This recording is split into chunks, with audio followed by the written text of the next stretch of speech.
کہ اس کے نام پر ذبح کیا گیا ہے.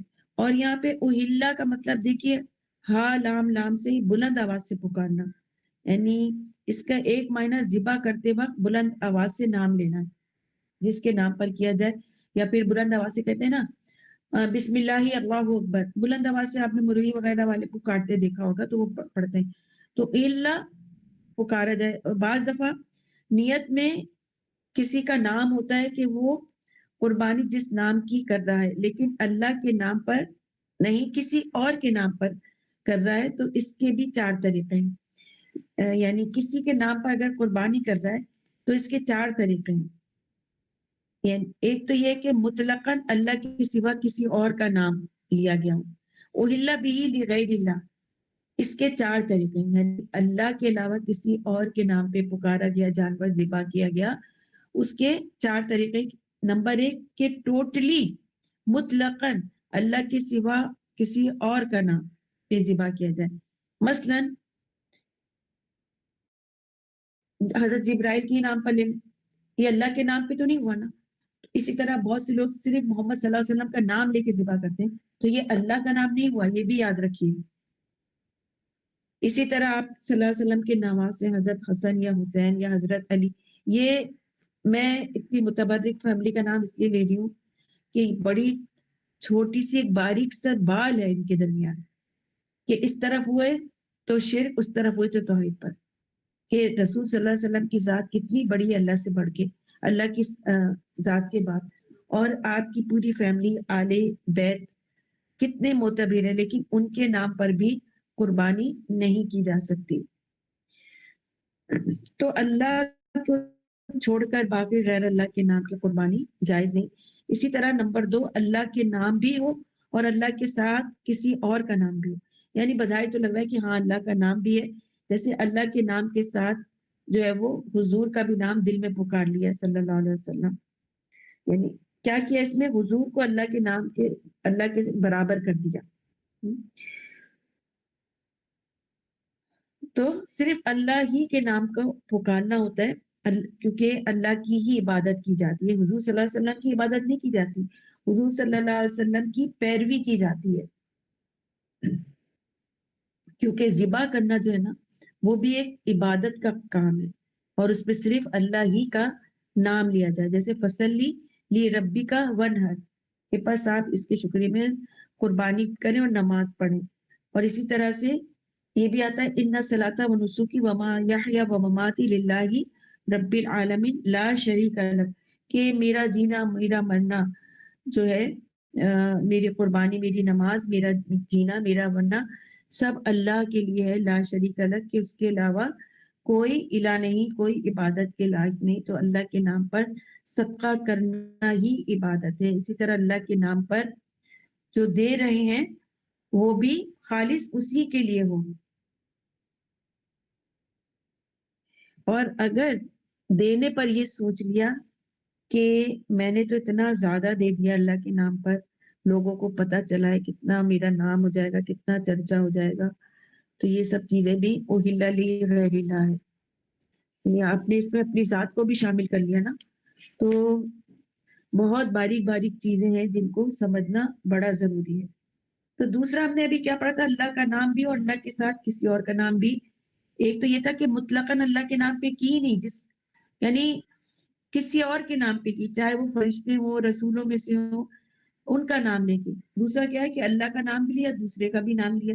تیسرا کیا ہے کہ نام اللہ ہی کا ہو لیکن نیت میں کسی اور کو خوش کرنا مقصود ہو.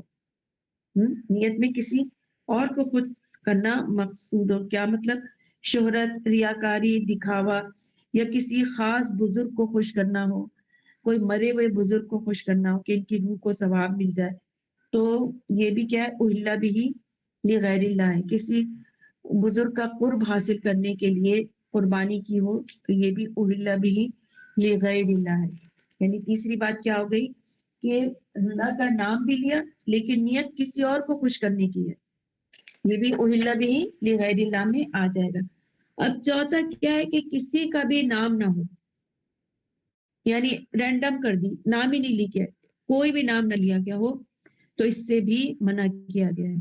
قرآن کریم میں آتا ہے سورہ انعام آیت 121 میں وَلَا تَأْكُلُوا مِمَّا لَمْ يُذْكَرِ اسْمُ اللَّهِ عَلَيْهِ، اور وہ نہ کھاؤ جس پر اللہ کا نام نہ لیا گیا ہو. تو بہت سوچ سمجھ کے ان ساری چیزوں کو جان کر جانوروں کے استعمال میں احتیاط برتنی چاہیے. اور بخاری میں بھی آتا ہے کہ جس کا خون بہایا جائے اور اس پر اللہ کا نام نہ لیا جائے اس کو نہیں، جس کا خون بہایا جائے اور اس پر اللہ کا نام لیا گیا اسے کھاؤ. اسی طرح سے ہم اپنے ماں باپ کی طرف سے بھی قربانی کرتے ہیں ان کو ثواب پہنچانے کے لیے، تو یہ جائز ہے، لیکن ذبح کرتے وقت اللہ کا نام ہو اس پر. تو جب بھی اللہ کے علاوہ کسی اور کا نام لیا جائے تو ایسے کرنے والے پر لعنت ہے. رسول صلی اللہ علیہ وسلم نے فرمایا لعنت کی گئی ہے اس پہ جو اللہ کے علاوہ کسی اور کے نام پر ذبح کرے. تو یہاں پہ جس طرح آیت میں بھی مینشن ہے نا وما الا به لغیر اللہ، نام ہی اللہ کا ہے کہ مطلب اللہ کے علاوہ اور کوئی ہو ہی نہ. تو یہ جو آیت ہے نا پچھلی آیت سے جو ہم نے پڑھا ہے اور اب تک جو پڑھ رہے ہیں، کھانے کے لیے جو اتنی باریکیاں ہیں اور کھانے کو عمدہ معتدل پاک اور حلال بنانے کے جو یہ طریقے ہیں یہ بہت واضح کر دیے گئے ہیں، اور ان پہ بڑا غور و خوض کر کے جو ہے کھانے کو کھانا چاہیے اور استعمال کرنا چاہیے. اب مزید فرمایا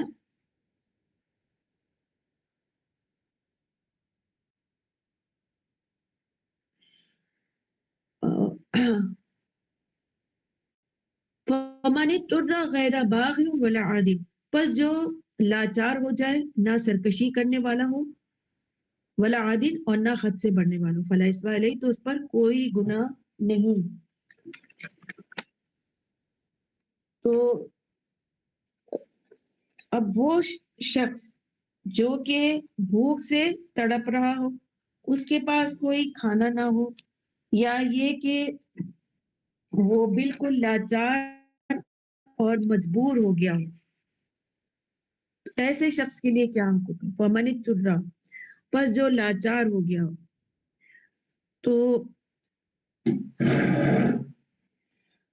لاچار یعنی مجبور ہو گیا ہو تو اس کے لیے پھر کیا ہوگا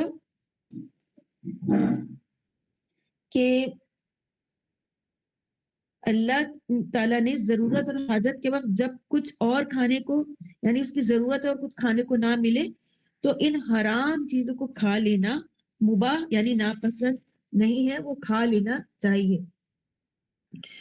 تو ان حرام چیزوں کو کھا لینا مباح کیا ہے یعنی اجازت دی، اور فرمایا کہ جو شخص بے بس ہو جائے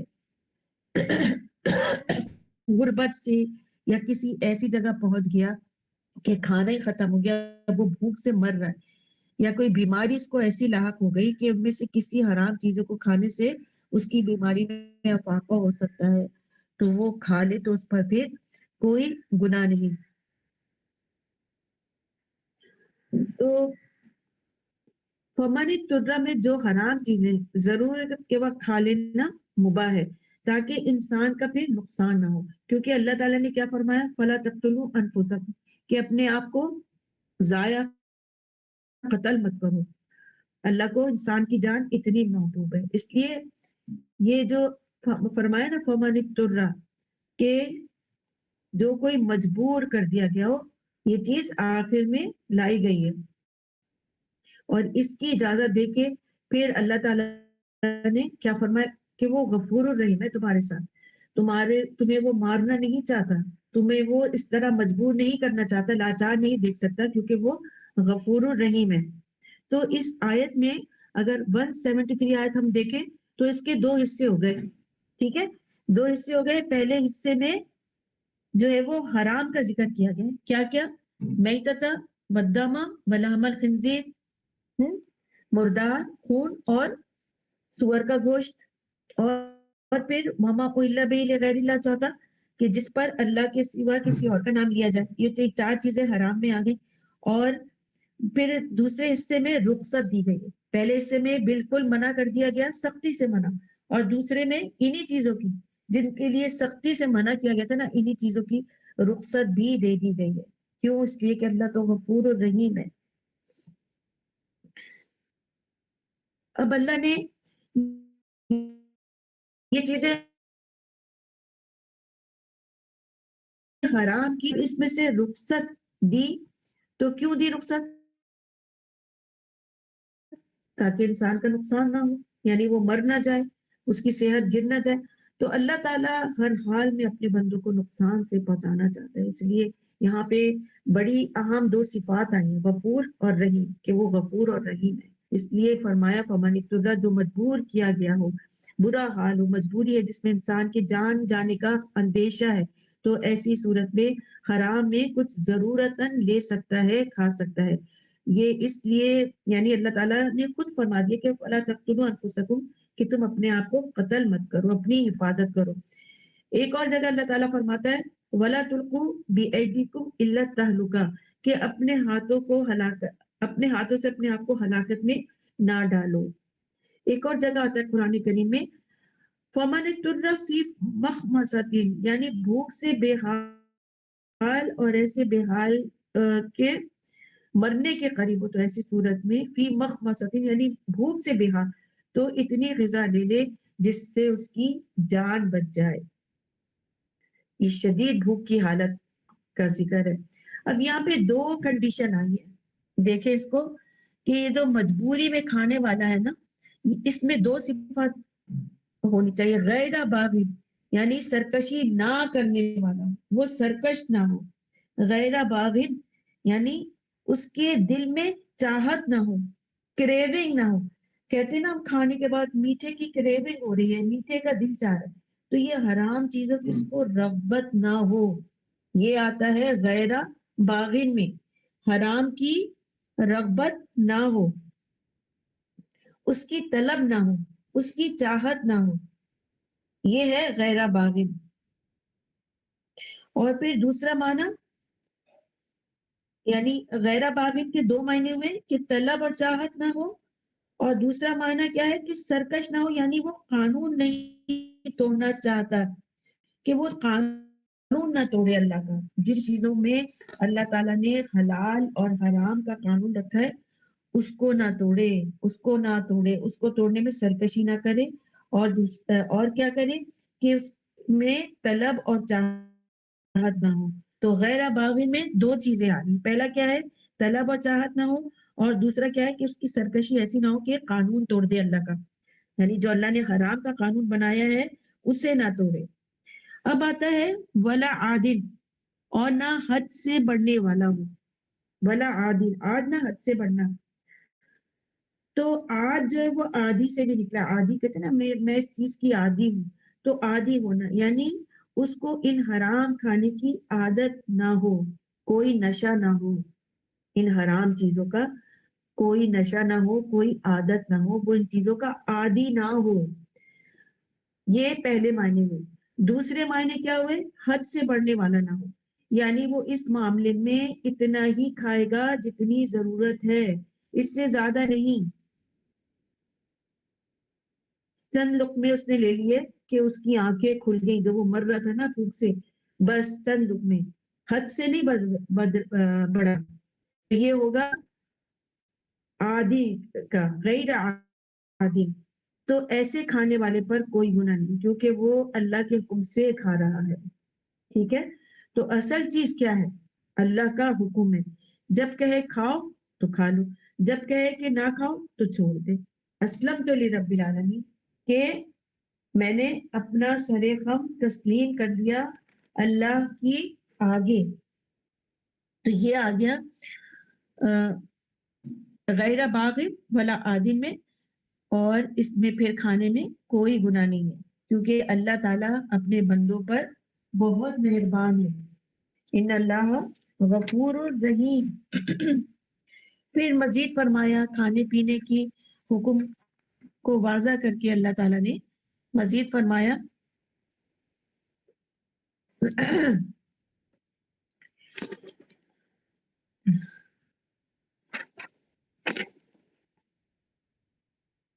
یعنی اس میں یہ بھی آتا ہے، حضرت ابن عباس فرماتے ہیں اس سے خوب پیٹ